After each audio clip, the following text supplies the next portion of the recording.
and welcome back to World Tonight with me, Ashim Kumar. And with me, Alex Semlinski. Thank you very much for that introduction. Now, as we are staying on all things military, we invite you to have a look at an interview with General Tomasz Piotrowski, which was hosted by... I apologize. We are now going to have a guest, as we have just heard previously before the break from our colleague Benjamin Lee. A key meeting during the visit of the German delegation to Poland was that which took place between the defense ministers of both countries. Now, as expected, they discussed EU and NATO security, but does this meeting also indicate a deeper strategic alliance between the two countries?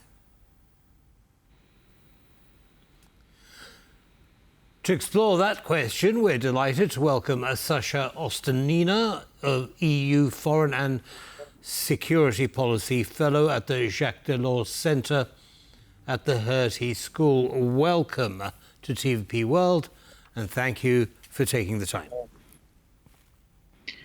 Thank you for inviting me.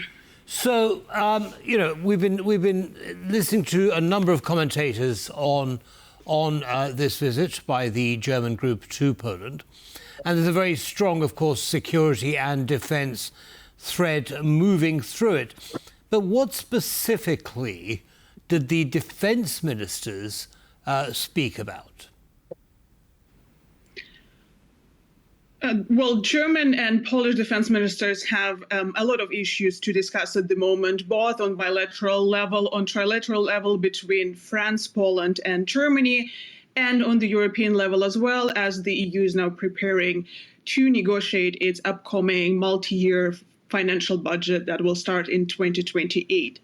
When we look at the bilateral issues between the two countries, Germany and Poland have discussed if there is a possibility to participate in, from the German side, on the European Sky Shield initiative.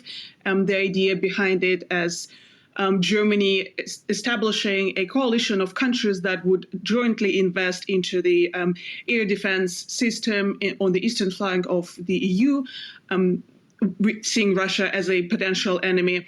And from the Polish side, there is also an idea to expand and extend its defense expenditures and defense, kind of joint defense production and defense infrastructure to prevent Russia from encroaching on NATO territory. If we look at the trilateral and European level perspective, there is, of course, a major issue which is currently debated between European countries is how to finance defense spending by individual EU member states, but also by the EU in general. And I'm pretty sure that those are the kind of main issues of how to finance and what to finance specifically that was discussed in between the defense ministers of Poland and Germany. So now, given what you just said, does this mean that Germany will help to mobilize other EU states to recognize that the threat at Poland's eastern border is a threat to the whole continent and not just Poland? I think that would depend a lot on whether Germany would manage to solve its domestic problems that at the moment are arising due to the negotiations of the German next year budget. Because as of now, Germany has not reached domestically an agreement on how much money it would allocate to its defense needs. If Germany does manage to increase its defense budget, then it can go and be more proactive when it comes to arguing with other European countries and say, hey guys, we need to increase defense expenditures. If Germany doesn't do that, well, it's going to look very weird to go and advocate for more funds for defense when the country itself cannot domestically arrange that. And when it comes to in the spending on defense, Poland can present a great example for Germany how it supposed to go around defense spending, because since a couple of years ago, Poland has increased its defense expenditures by over 4% of GDP. And for Germany, that doesn't reach or didn't reach 2% of GDP before 2022. It looks definitely as an example that should be followed. So depending on the German domestic discussion, we could see if Germany would go and and pitch this idea further. But as of now, I do not see Germany being quite eager to increase joint defense spending, for example, on the EU level. Understood, Sascha. Thank you for that. Now, in the last minute or so that we have left, Germany has had this reputation, deservedly or not, of actually being rather slow in supplying materiel to Ukraine. However, this time they're showing quite a lot of positive energy. Do you expect them to speed up in the way in which they invest in the various issues that are being discussed at the moment?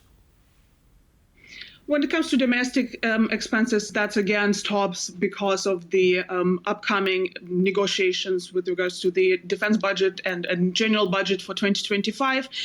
When it comes to the aid for Ukraine, Germany is arguing that it's already supplied a lot and expect other countries to follow suit.